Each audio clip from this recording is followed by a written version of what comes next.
può essere che non ci abbia assolutamente capito niente, e spero che chi mi ascolta lasci sempre questo dubbio che Mh. io sia un coglione. No, no, è importante, Sì. perché io stesso è quello che penso io, Mh. cioè non sono certo, se fossi certo sarei un coglione davvero. H, mi sa che mi faccio la doppia H. Rancore, ben ritrovato a Doppia H, bentornato su Radio Popolare. Grazie. È veramente bello averti qui con questo progetto che ti vede di ritorno dallo Xenoverso, questo Tarek a colori che arriva, intanto da colorare. C'è già questo elemento di cui andremo a parlare, ovviamente con te c'è da parlare sempre di un disco che è fotografia di un momento. Tu hai veramente racconti quasi delle fasi di vita tue e anche della società in cui sei immerso. E quindi ci sarà parecchio di cui parlare. In genere però, come sai, partiamo dal piatto preferito, ma te l'ho già chiesto 16 volte. Però io non E lo so, quindi ci sta che... vogliamo fare un ripasso. Sì, Qual è il dai, tuo facciamo un piatto ripasso. preferito? Ma ogni volta penso che t'avrò detto una cosa diversa. Esatto, qual è il tuo piatto preferito in questo In questo momento, visto si momento? parlava di fasi della vita? Ah, non so che dirti. Mi è passato l'appetito nell'ultimo periodo. Non c'ho più fame. Mi è passato proprio l'appetito. Mh. Un piatto che mi ricorda un po' mio padre, perché ho incontrato un vecchio amico di mio padre che mi ha ricordato Mh. il fatto che quindi risotto con radicchio. Ok. Lo Buono. faccio molto devo dire che è veloce, Lo rapido. fai? Sì, sì, certo, certo. Bravo, perché sai che i risotti in realtà ci son solo 2 modi di farli, cioè bene o male, perché Okay. voglio dire Allora io probabilmente male lo farò, però diciamo che però lo faccio. esatto, Cioè, esatto. Ci mette anche la scamorza dentro? no, no, no, Ah no, no, ci solo metto quella radicchio di... puro. ci metto la cipolla, il Ok. radicchio, Mh. poi un po' di parmigiano, cioè ma lo Mh. faccio come Ok, sì, roba sì. leggera a pranzo Ci quando sta, ci sto sta. e niente, quindi risotto con radicchio. Va bene. Abbastanza amaro come la mia vita. Esatto, amaro come la vita. Sì. Ci sono delle tante cose dicevamo di cui parlare. C'è uno Xenoverso da cui arrivi, fuori onda te l'ho anche anticipato, letteralmente un mese fa eravam qua col Danno che ti definivo un alieno, perché letteralmente poi ogni Vabbè, tanto l'ho arriva vista. Ora me l'hai detto in questo modo, ho sgranato gli occhi, ma l'ho vista è quella così, cosa. dicevo ogni tanto Grande arrivo Simone, lo ringrazio e esatto. lo saluto. Era totalmente positivo, cioè ogni tanto arriva un Bello. alieno come Rancore che non sai dove mettere perché ogni tanto rappa sull'elettronica, però arriva dalla scuola di Eminem, però non fa la trap, però non è puramente boom bap, e in realtà anche a livello tematico tu hai sempre trovato il tuo percorso, che ormai va avanti da tantissimo tempo, del resto insomma ci conosciamo da anni e già questo è un segno per entrambi, però ehm in questo momento dicevamo torni da uno Xenoverso e c'è, ehm, la prima sensazione è quella di un interrogarsi su di sé, cioè su di te. Lo stesso Tarek da colorare, un titolo che prende il tuo nome proprio, cosa non comune, nell'ambiente dell'hip hop, e poi quest'idea di Eppure essere comune, ma senza l'aggiunta di altre cose dopo. Esatto. bravo, quindi metti il nome, lo Lo chiami chiami così, E però basta. esatto, se poi sei un genio lo chiami AKA Danno, capito? Quindi dice già te lo dico che certo, non è il mio, non è un moniker. Però tornando a te, c'è questo da colorare, no, che, dà proprio l'idea di qualcosa ancora da definire, da ridefinire. assolutamente. Ehm, quanto allora te lo chiedo, quanto ci si sente alieni tornando dallo Xenoverso in un momento storico e sociale come questo? Eh, Mi verrebbe da dire totalmente, poi alla fine credo che non sia una condizione che vivo io, che son Mh, tornato dallo Xenoverso, ma credo che ci sentiamo un po' tutti in questo modo. sì. E non serve essere andati in Xenoverso per sentirsi fuori dal mondo. Mh, Ehm, quindi ecco, Tarek da colorare è un modo per coinvolgere chi ascolta a essere un po' come quando ascolta la mia musica, anche nel caso della copertina mh, appunto, che è tutta da colorare, è un modo per dichiarare da subito che un po' un lavoro lo devi fare anche tu. mh, Non l'ho fatto solo io, ma anche tu che ascolti ehm, devi in un certo senso metterci del tuo. Non è un film, è un mh. videogioco, ecco. Sì, sì, sì. Ehm, quindi fondamentalmente spero che in tantissime versioni che nasceranno di me, perché tutti poi mi coloreranno nel modo in cui insomma mi vorranno Ti colorare, percepiscono, sì, certo. io spero poi di ritrovare forse un po' me stesso, perché nella scrittura di questo disco c'è stato un po' uno smarrimento, Mh. ecco, a livello un po' quasi dantesco, ti direi. Dico dantesco perché è uno smarrimento che mi ha portato un po' all'inferno in un certo senso. Okay. E quindi questo disco cerca appunto di ritrovare un po' degli spiragli, non tanto di luce, quanto di alternative a questo mondo infernale nel quale noi viviamo. Non trova chissà quali soluzioni, ma sicuramente prende coscienza di alcune cose sperando che questa coscienza porti a una crescita e magari questa crescita porti appunto a un ritrovarsi, ma per ritrovarmi dovrò sicuramente incontrare il prossimo, l'altro. Certo. E l'altro sarà colui che spero avrà voglia di colorarmi. E la motivazione di non inserire i feat è data proprio per questo motivo, cioè per lasciare un pochettino poi agli ascoltatori di riempire questo album, Da una parte sì, dall'altra quasi tutti i miei dischi sono privi di feat perché come sempre ho tante cose da dire e sono tutte cose che hanno la loro energia ben chiara, ben definita, sono nel loro microcosmo ben Okay. definito le canzoni mie. Quindi molto difficilmente riesco a ospitare, diciamo, interventi esterni. Capita, perché appunto nell'ultimo disco Xenoverso c'era Margherita Vicario, c'era il Night. Esatto. In questo caso è stato un disco scritto comunque in una dimensione di solitudine. Mh. Quindi il featuring sarebbe stato un po' ipocrita metterlo, perché comunque è nato da l'esigenza di scrivere questo disco era l'esigenza di uscir fuori un po' da un involucro, quindi negli involucri quando ci si chiude spesso ci si chiude da soli, ecco. Sì. Chiaramente. C'è lo hai detto, no, sfido chiunque a non definirsi un po' alieno alla realtà che stiamo vivendo in questo momento. Ci sono tante descrizioni di una realtà che ci sfugge, che quasi evapora continuamente davanti ai nostri occhi, piena di stimoli che non ci permettono mai di andare in profondità. E ci sono momenti anche di forte rifiuto. Il brano basta, secondo me. Penso davvero, io ho pensato, è capitato spesso di condividere ultimamente anche con tuoi colleghi questa sensazione di veramente a un certo punto basta. È forse come se fossimo allo stesso tempo ci evapora tutto sotto gli occhi, ma dall'altro siamo sotto una pentola a pressione di pressione costante e continua. Sì. Quanto ti è costato andare in profondità in un lavoro di coscienza in un momento storico del genere, e quanto alla fine invece ti è servito, se non per risolverti, almeno per iniziare a fotografarlo da fuori, come immagino si faccia quando il disco lo hai davanti? Ma diciamo che prendere coscienza delle cose era un qualcosa che prendere coscienza, poi prendere quello che per me è la coscienza delle cose, può essere che non ci abbia assolutamente capito niente e spero che chi mi ascolta lasci sempre questo dubbio che io sia un coglione. No, è importante Sì. perché io stesso è quello che penso io, cioè non sono certo, se fossi certo sarei un coglione davvero. Certo. E invece proprio perché non sono certo lascio il dubbio se io lo sono o non lo sono. Quindi ecco, io credo che già in Xenoverso, avendo destrutturato completamente la realtà, nella destrutturazione che avevo fatto avevo già compreso un po' gli elementi con i quali la mia psiche almeno funzionava per costruirla. Quindi già lì avevo preso coscienza degli assiomi sui quali costruiamo determinate cose che oggi viviamo, tra cui tante problematiche secondo me del mondo. La verità, la vera presa di coscienza non è delle cose che io dico, quelle già le sapevo. La vera presa di coscienza è più sul fatto di dirle sapendo che non hai niente da perdere. Quindi la coscienza sta più nel dire le cose che già sai sinceramente, levando qualunque sovrastruttura nel tuo linguaggio, fino ad arrivare a inventarsi appunto le parole. Pensa che livello di radice io sono arrivato poi nella cosa. E quindi ecco, la presa di coscienza più grande e allo stesso tempo più dolorosa e allo stesso tempo più soddisfacente è stata quella di decidere cioè di aver capito che non c'è niente da perdere alla fine nel dire la verità di quello che si pensa. Non che io prima non la dicessi, ma è il modo in cui dici la verità. Un conto è una verità detta con educazione, un conto una verità detta con un pugno in faccia. Sì. Cosa che in un certo senso ho cercato di fare in questo disco. E all'interno del disco si tocca anche un tema molto importante che è quello un po' dell'ansia.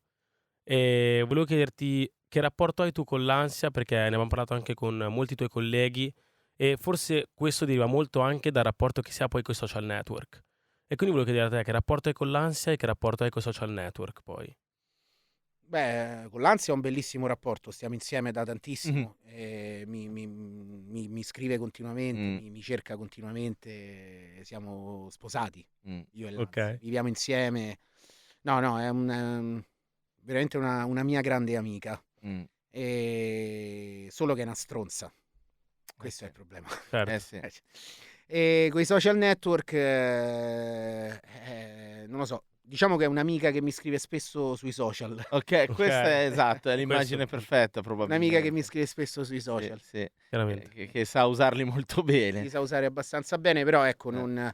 non usandoli tanto io, tendenzialmente, diciamo, trova il modo di raggiungermi anche attraverso altri mezzi. Mh. Non bastano i social, insomma, Ok. non mi faccio annientare dai social. E la nostra amicizia non si rompe per il fatto che io non usi i social. Rimaniamo amici anche fuori, anche in Certo, altri mezzi di comunicazione. certo, non è che ti Chiaramente. abbandona perché Esatto. non ti molla in ogni caso, è molto affezionata. C'è un altro tema, un po' lo hai detto, questo disco in alcuni passaggi arriva come un pugno in faccia perché c'è modo e modo di dire le cose che un po' hai sempre raccontato, di te e non solo. Tu, hai fatto tanto lavoro dentro e tanto lavoro fuori e nel lavoro dentro hai sempre fatto una ricerca su ciò che è umano, che forse ci unisce di più, di quanto pensiamo. Ehm, e c'è un tuo virgolettato che dice proprio che ci avevi pensato a togliere il nome di rancore, no, in questo momento anche della vita e poi hai detto: "No, forse mai come ora". È una sensazione che può essere utile per iniziare a smuovere un po'.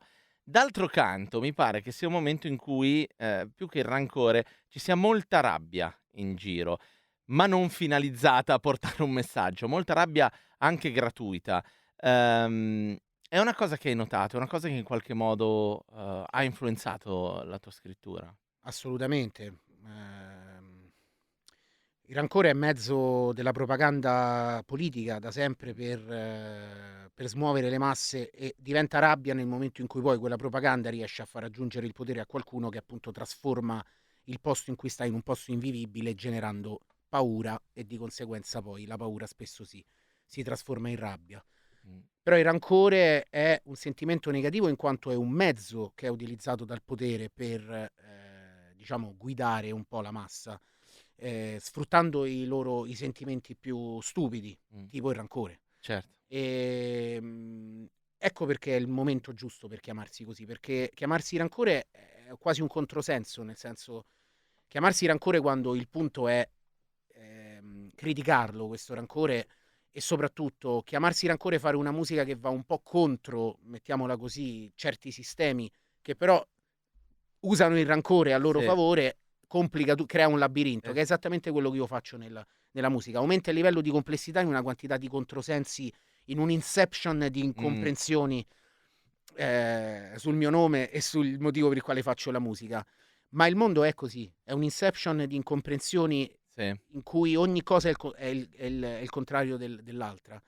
Ed ecco perché secondo me chiamarsi rancore in questo momento e fare un disco è quasi un gesto politico, Mh, che non solo chiede aiuto perché si riconosce in una problematica che, andrebbe sconfitta, ma che per assurdo, per quanto uno abbia tutti i buoni propositi, molto spesso non riesce a sconfiggere con tutta la facilità con la quale lo mh, racconta, motivo per il quale c'è molta rabbia e molta paura. mh. E dall'altra però, appunto, trovare il modo per esorcizzare con la musica, con le parole, con le rime, è un modo per riconnettersi agli altri, esprimersi, aprire a dei discorsi, incontrare il prossimo tramite, non so, Mh. il farsi colorare, il vedere che succede, come ti coloreranno dopo che ascolteranno 'sto disco. E soprattutto che intenzione metteranno nei colori che appunto con i quali ti vestiranno dopo che hanno sentito Mh. questo disco. Mhmm Fondamentalmente È il que motivo per il quale sono rimasto con questo nome, ma ho lasciato il mio nome reale poi nel titolo. nel Il titolo titolo, si Esatto, esatto. chiama esatto. Tarek, è proprio questo. Forse non c'è miglior disco per chiamarsi Rancore. Sì. Ok. E volevo farti una domanda che facciamo un po' con tutti gli ospiti che passano qua da Doppia H. C'è un qualcosa che disseresti, ovvero che ti dà fastidio, che sia una situazione attuale nel mondo, una tua situazione quotidiana che vivi? Allora, l'altro giorno parlavo con mi son fatto male al dito, quindi Mh. sto andando in fisioterapia e col fisioterapista gli chiedevo cosa ne pensava di questa cosa. Cioè perché se se io mi alleno con i Mh. pesi, okay, mi sto allenando con i pesi, eccetera, va bene, ma perché se io invece mi alleno normale e vado a correre, si chiama ginnastica a corpo libero? Cioè perché io devo Mh. specificare nel momento in cui sono libero che io sono libero, Okay. okay? Mh. In teoria dovrebbe chiamarsi ginnastica. Eh Poi sì. appena io prendo un qualunque mezzo esterno Quella è ginnastica con lo con lo strumento, Lo strumento, esatto. okay? strumento. Ecco, poi da lì lui mi ha risposto che probabilmente questa cosa del corpo libero è una roba che deriva dal tempo dal fascismo, dove appunto c'erano le palestre, Mh. l'allenamento fisico di un certo tipo e quindi si è definita questa parola di ginnastica, Libero. anche per una questione di istituzioni Certo. e poi ce la siamo tenuta. Okay. Ora è un esempio. Sì, Però la verità è che noi questa cosa la applichiamo su tantissime cose. Abbiamo scambiato la struttura con la sovrastruttura. Stiamo Sì. trattando le strutture come fossero sovrastrutture, dovendo specificarne il fatto che sono delle cose naturali, in poche Sì. parole, vanno Devi specificate come se specificare la fossero roba naturale, il non il utilizzo non della utilizzo della della struttura, esatto. quando invece è l'utilizzo della struttura quello che dovremmo Eh beh, ma specificare in pratica. del resto non mi stupisce, no, che questa la radice del corpo libero arrivi da una dittatura. Guarda, te Esatto. lo faccio No, notare, no, lì poi lì questo è sei quello che libero. dice il mio Lì fisioterapista, per magari carità, è sbagliato, però, però diciamo avrebbe che il suo senso. però ci fa capire molto di quanto abbiamo normalizzato dei mezzi che ci allontanano dal nostro naturale essere e stiamo confondendo qual è il nostro naturale essere con qual è il nostro essere dentro i mezzi. Eh sì, sì, sì, chiaramente, assolutamente. totalmente. L'essere quasi ingranaggio dei mezzi stessi, Esatto, trasformandoli in fini più che mezzi. Comunque, esatto, eh come diceva Esa. esatto, bravo. Ne avevam citato un altro, cioè vabbè, ma ragazzi, posso dirlo, l'hip hop italiano inizia a essere sulle spalle dei giganti. Si sta un po' storicizzando anche il suo percorso, alla fine, è bello quando si riesce a riconoscere che siamo davvero su delle fondamenta un po' solide. Poi arriveremo ad altre cose che voglio chiederti, ma ora voglio fare una parentesi che è Fanfole, te l'ho detto prima. Io non so manco che cazzo chiederti. È arrivato Fanfole e noi 2 Ci siamo esaltati in un modo tantissimo. assurdo. Cioè un Contento. Sì, brano sì. che tra l'altro contiene anche, se vuoi, un po' di citazionismo su questo modo dell'incomunicabilità, ma si va oltre perché poi arrivano altre lingue, è totalmente straniante, con un bel ritmo incalzante, un continuo cambiare, un continuo rompere la quarta parete, quindi rivolgersi direttamente all'ascoltatore, hai capito? All'ascoltatore, certo. Okay, e quindi la domanda è: come nasce un brano? Letteralmente come nasce? Com'è che arrivi in studio e dici al producer: "Okay, adesso occhio che ora io faccio questo." Cioè Allora, nasce da una serie di input che ho avuto negli ultimi anni. Negli ultimi anni ho proprio non so come dire, ho approfondito alcuni mondi. Ero partito da Xenoverso nel Mh-mh. rompere un po' la realtà e cercare di ricostruire degli animali fantastici, delle geologie fantastiche, delle piante, eccetera.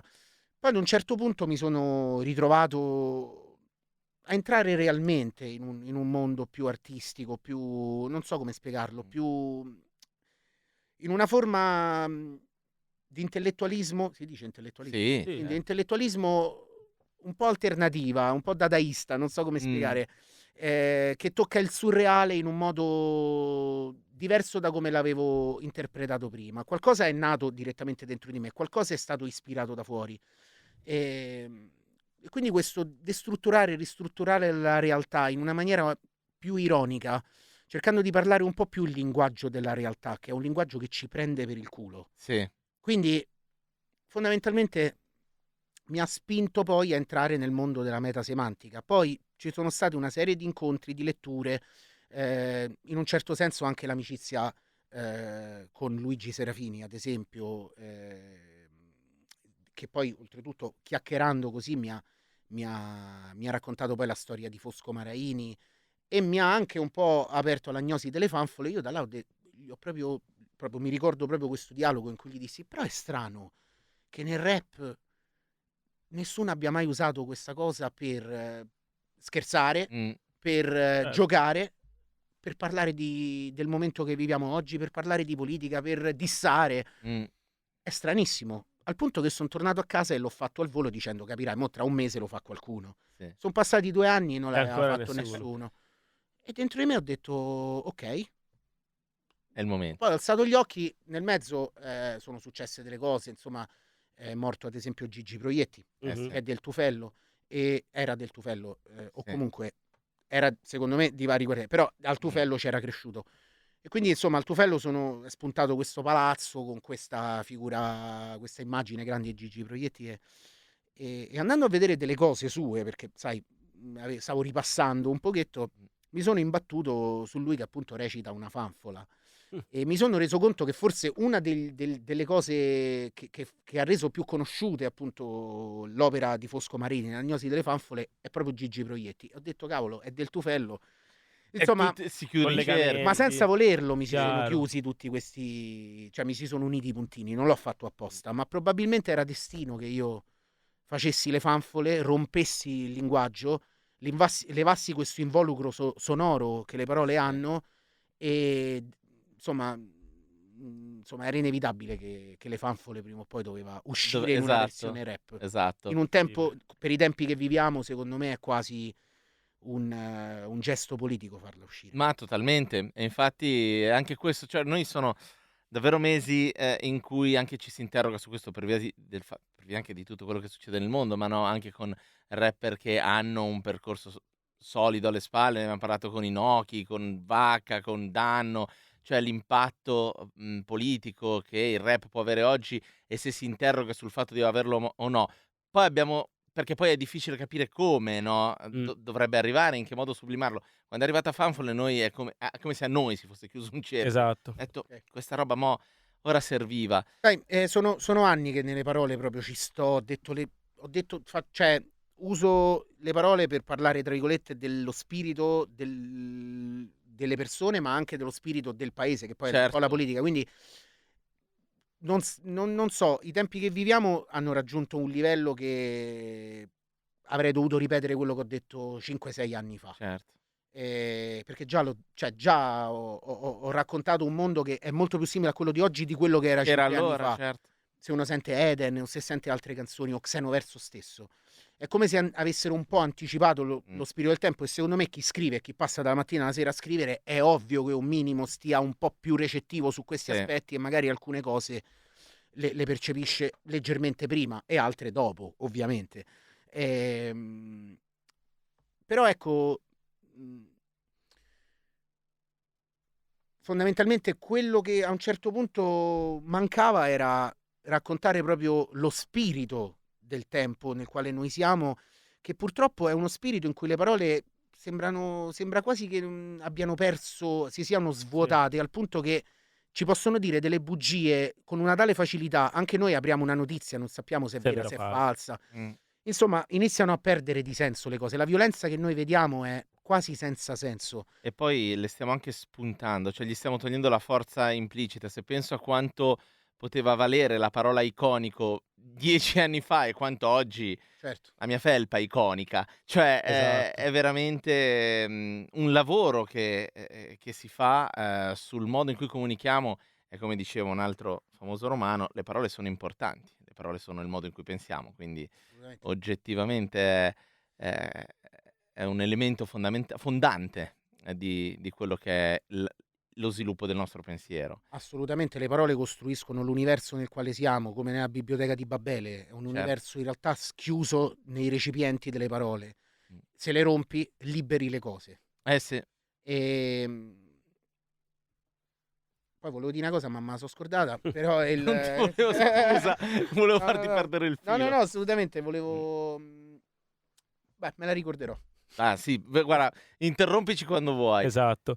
Invece volevo dirti a livello sonoro, musicale, c'è qualcuno che ti ha ispirato mentre scrivevi questo questo album? Ti sei ispirato a qualcuno, a qualcosa? No. Hai sentito dei riferimenti? No, mi sono ispirato ai dischi miei di prima, continuando quella storia sonora, Ok. sia per la scelta di produttori, perché Le Fanfole, ad esempio, è prodotto da Maiden, col Mm. quale abbiamo fatto anche svariate produzioni in Xenoverso, in musica per bambini. E poi, oltretutto, con me sul palco, gran parte delle Chiaro. volte. Nelle Fanfole compare anche il basso di Iano, che Mm. poi il basso è abbastanza portante del pezzo, poi c'è una microchit ai Tool, che appunto c'ha quel basso iconico. Ah, Mi sono anche ricordato la cosa che volevo dire prima. Eccola. Comunque, tornando alla produzione, quindi già quella è una scelta abbastanza netta. In più ho fatto un'altra scelta particolare, nel senso che cioè particolare, che magari nei dischi prima non avevo fatto. Diciamo, mi sono fatto guidare anche un po' istintivamente da quello che mi piaceva in Italia. Ad esempio c'è un produttore che si chiama Daffy, Mm. che mi piace molto, che fa le robe, a parte in generale con un sacco di persone, però forse lo conoscete un po' meglio per le cose che ha fatto con Leon Faun. Certo. Sì. E, i progetti che hanno fatto loro mi piacciono molto. Lui l'ho visto sempre molto versatile, perché poi ho seguito anche le cose che ha fatto fuori da quel progetto, e anche lui è stato una delle due colonne, diciamo, Che hanno- portanti della produzione. Ma nel disco poi compaiono anche altri produttori. C'è Dardust, Ok. oltretutto anche lì è nato in maniera estremamente naturale, perché lui aveva pubblicato questo brano che si chiama, bellissimo, e si chiama Mon Coeur, Beton Brut, sul suo ultimo disco, un pezzo di pianoforte, perché il suo ultimo disco è di pianoforte, e io la sentivo così tanto che alla fine ci ho scritto. E poi gli ho portato, diciamo, questo testo, e abbiamo ricreato una rielaborazione del suo brano. Brano. Poi compaiono, insomma, altri personaggi super fighi, altri produttori super fighi, persone che conosco un po' meno, altre con le quali ho sviluppato un'amicizia un po' più ampia, però comunque con tutti ci siamo trovati, passando dai musicisti che compaiono nell'album, ma poi c'è Dani Macchi in alcune produzioni, e Schioffi, Exa, che è un produttore sempre giovane, che spacca. Sicuramente mi sto probabilmente dimenticando qualcuno, però orientativamente E poi ci sono campioni incredibili. Esatto. Fuori onda parlavamo di Per fare un albero, Sì. e, insomma, che non, cioè, poi alla fine torna tutto, compreso, dicevo, no, l'intro, le cose della vita, raccontano sì, certo. segreti, se tu le sai, insomma, A chi le sa a chi guardare, le da sa guardare e da ascoltare. ascoltare, bravo. Sì, E sì. ho detto, è incredibile come riprenda senso questa cosa all'interno sì, di all'interno di questo quel racconto, contesto, di certo. questo contesto. Però io volevo chiedere ancora due cose assurde, volevo chiedere mille, ma facciamo due. La prima è, prima parlavi, questo disco è un videogioco, non è un libro. Non è un film. Non è un film, è un videogioco. A proposito di videogiochi, è uscito il tuo brano con Gesto. Sì. Ovviamente è stata una notizia che ci ha davvero sconvolto, noi che conosciamo Gesto, e insomma da tanti anni frequentiamo questo ambiente, e volevo chiederti, primo singolo postumo di Gesto, come te la sei vissuta, anche solo l'uscita di quel brano lì.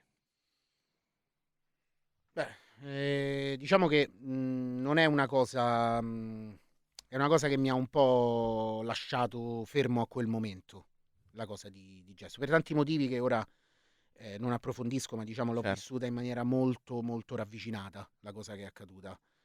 Diciamo, ero presente, per modo di dire, ma Mm. insomma, non Vabbè, voglio approfondire. no, Comunque, certo. l'ho vissuta veramente da molto vicino, e non ne sono neanche, penso, uscito. Mm, mm. Però fondamentalmente è stato un po' un qualcosa di particolare scrivere quella strofa, perché l'ho scritta in una sera, nonostante io raramente, soprattutto per i featuring, ci metto una sera. Quasi mi fosse stata suggerita non ti dico da Gesto, però ecco, o comunque da quel sentimento Certo. così forte che provavo per lui. Mi sono pure scordato la domanda che mi hai fatto. Come ti sei vissuto anche il momento dell'uscita di questo? Abbastanza bene, avrei voluto forse un po' più di ascolto e cioè che la cosa non fosse incastrata necessariamente, ma cosa che era inevitabile, perché è Certo. una canzone che esce nel 2026, cosa Ovvio. pretendi dalle canzoni dal 2026? Niente. E quindi ecco, le persone l'hanno, come dire, presa un po' come tutto il resto delle cose, l'hanno ascoltata, quando invece forse, ecco, per un artista al quale tengo così tanto, avrei voluto per lui più, però questo è normale, insomma, è come... Qualcosa di più di riscontro anche, dici? Ma al di là, sì, è proprio di analisi, non parlo Mm. tanto di ascolti, che quello non me ne Mhm. frega niente, manco so quanti sono, dico Ok. proprio di input, di analisi, di capire un po' meglio il brano. Forse è stato preso un po' così, come forse anche il fatto che era un featuring con me sembrava un po'... Una roba non già, so come sì. dire, sì, una cosa più rap, Sì, sì, sì. non so, Nel flusso. nel flusso, eccetera. Giustamente è anche normale, nel senso che un artista come lui, che ha scritto un disco così, è il disco poi a fare. Io credo che Certo. quando uscirà poi il disco, tutte le cose uscite prima e quelle che appunto usciranno dopo Si incastrano. saranno molto più comprese. Un po' Certo. come dire, anche io sto Certo. facendo uscire un singolo, eccetera, ma sono certo che quando uscirà, cioè, sono certo che quando la gente ascolterà l'album cambierà anche un po' la visione che ha del Certo, singolo, certo. no? chiaramente. E la stessa cosa secondo me accadrà con Videogame. Fatto sta che mi sono vissuto l'uscita veramente come un qualcosa di cui, ecco, ti posso dire, ti dico questa cosa nonostante allo stesso tempo dico che quando è uscito ero veramente, veramente disinteressato completamente ai risultati. Mm, Io certo. e Justin quello che dovevamo fare l'abbiamo fatto. Esatto, esatto. Certo, un'analisi in più mi avrebbe entusiasmato per il contatto umano, Mm. cioè per vedere cioè per l'umanità, non per Ma come hai l'aspetto detto, musicale. magari arrivano con la complessità di un disco, arriverà anche Ma per forza, ma una... io sono certo sia dettato proprio dalla quantità di Sì, uscite, non è il pezzo delle certo. persone, è proprio che cioè escono così tante cose che Sì. però ci tengo così tanto a Justin e Eh, a quella canzone e a quel disco che avrei voluto 100 volte di più, questo è chiaro. ovvio. Ti ringrazio per questo ricordo perché davvero anche per noi, cioè ricordare e raccontare il ricordo è qualcosa di sempre complicato e quando una persona è stata così importante, chiaramente, Certo. quindi ti ringrazio anche per questo. E poi arrivo all'altra domanda che è, ci sono un paio di brani che riguardano un paio di luoghi, uno è l'Italia Sì, e l'altro è Roma. sì. E io volevo chiederti, d'Italia secondo me abbiamo anche già un po' parlato, anche in Fanfole ne parli di questa comunicazione che ci avvolge anche, se vuoi, questa politica, non in senso partitico, ma proprio che ci avvolge.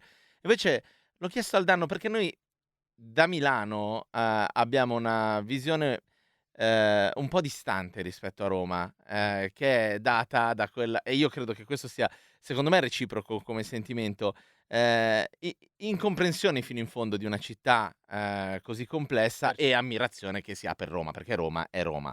Come sta Roma adesso, vista da chi è cresciuto al Tufello e insomma la conosce bene? Roma è in cambiamento adesso.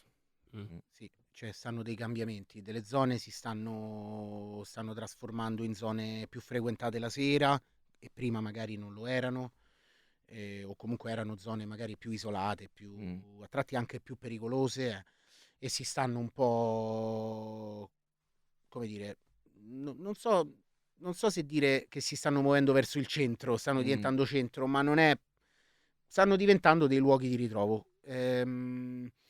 Altre zone continuano ad avere le stesse difficoltà di prima, peggio magari anche. Mhm. E, tanti lavori, tantissimi lavori, la città è un po' in una grande ricostruzione sua personale. Credo che i turisti che sono venuti a Roma negli ultimi 2 o 3 Se ne anni sono hanno accorti. visto tutto coperto. Certo. Sì. C'è un clima come sempre parecchio diviso, Mh. è difficile incontrarsi con tanta facilità e soprattutto è come se ci fossero un po' tante Rome, ecco, in una sola, ma questo è sempre stato così. È un momento in cui il potere si sente tanto Mh. e Roma è la città del potere, Lo è, sì. materiale e spirituale, Sì, sì, sì. e questo si sente, c'è un'energia forte. Mh, mh. C'è un traffico della Madonna, cioè pieno di macchine, Sì, pieno, sì, sì, sì. proprio pieno, pieno, pieno, il che la rende un po' invivibile da un certo punto di vista. allo stesso tempo mantiene questo clima in cui a volte sembra di stare fuori dal tempo, ovviamente, perché i monumenti là stanno. certo. E mantiene questi vari strati di interpretazione che gli puoi dare, tra l'ironico, il drammatico, il Lo degradato, storico, il sì, sì, degradato e l'elite, no? sì. E negli ultimi anni devo dire che è una città che si è mostrata a me Ok. molto più di prima. Mm. Sono entrato in posti in cui prima non ero mai entrato, sia al secondo piano, sia 2 piani sotto. Sì. Sono entrato nell'inferno di Roma come nelle zone che assembrano dei paradisi. Quindi ecco perché ho deciso di raccontare anche un po' queste sensazioni che mi sono tenuto con me, raccontando anche un po' la sua complessità e tutte le sfumature che mi hanno accompagnato e che io ho osservato. Ecco. Allora, l'ultima domanda la lascio fare a te ed è Sì, sempre quella classica. del brano non hip hop da consigliarci, così te lo inizi a immaginare poi. Però io volevo Esatto. farti una penultima, perché con te la faccio sempre. La faccio sempre, quando non la faccio ci becchiamo dopo e te lo chiedo, ma così la condividiamo con gli ascoltatori. Prima lo hai detto, ci sono anche delle letture che ti hanno influenzato. Tu, per me, sei uno dei migliori consigliatori di libri che esistano, ma dal saggio più a quello più alla caffettiera dei nostri nonni, Sì. che è un libro incredibile che dovete sì, andare a ma- recuperare, veramente, che è un pamphlet, alla fine veramente bellissimo.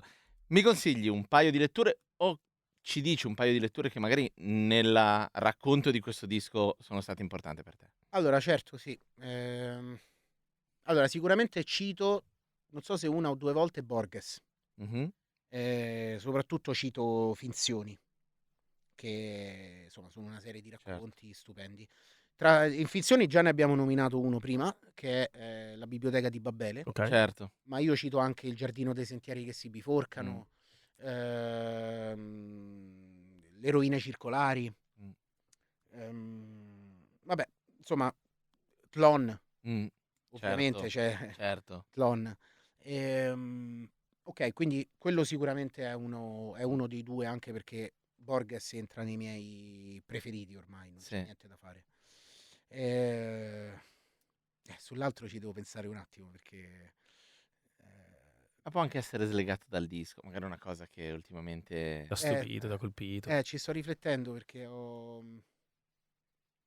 letto tanto, ma ho fatto anche tante altre cose, immagino. Chiaro. quindi mi sta Sì. sfuggendo il titolo adesso su 2 piedi.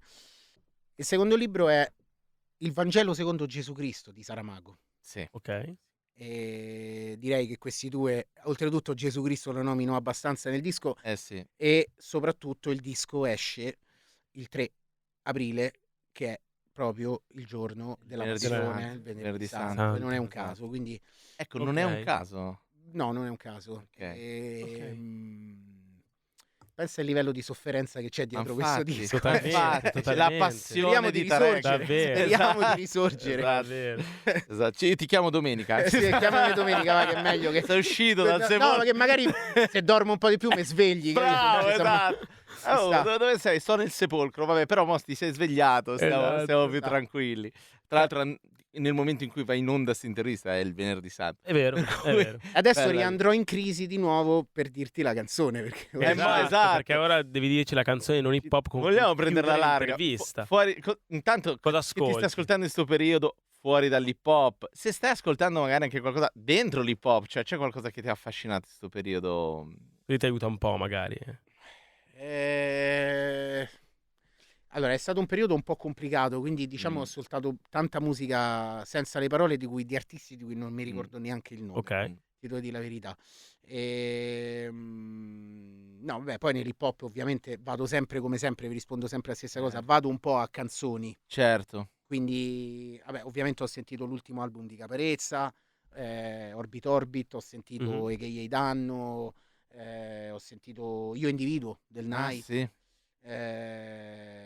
Insomma, è uscito anche il primo EP di Marte. Sì. L'abbiamo avuta qua Era qua settimana scorsa. 2 settimane fa, esatto. Sì. Quindi, insomma, ho sentito un po' di cose. Ovviamente in tutti questi dischi ci sono delle cose che mi fanno volare, quindi ecco, sicuramente nell'hip hop è questo. Fuori dall'hip hop, che dirti, non voglio andare troppo indietro, quindi Ma sì, dai, le 4 stagioni dei Vivaldi. Fantastico, dai, va bene. fantastico. Tutte e 4 Vabbè. però. Tutte e 4. Io infatti preferisco l'inverno. Allora ovviamente. andiamo con una citazione dell'inverno. Grazie davvero. Grazie, ragazzi. per essere mille, stato davvero, qua. è stato un Grazie piacere. ancora e in bocca al lupo per tutto. H, mi sa che mi faccio la doppia H.